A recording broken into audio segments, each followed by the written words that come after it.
baxtli deb o'ylasin, shodumon desin. Kunlari mazmunli, begumon desin. Qizini hamisha baxtiyor bilsin.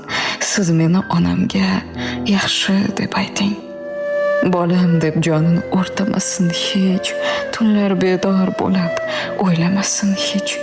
Sog'ligini fido aylamasin hech. Siz meni onamga yaxshi deb ayting. Yoshligin o'g'irlab qo'ygan o'zimman. Sog'inchda bag'rini o'ygan o'zimman. Garchi bu hayotdan to'ygan o'zimman. Siz meni onamga yaxshi deb ayting. Mensiz hamdardlari yetarli balki. Shu bir so'z uni shod etardi balki. Mendan xavotirda yasharkan toki. Siz meni onamga yaxshi deb ayting. Yig'ladi desangiz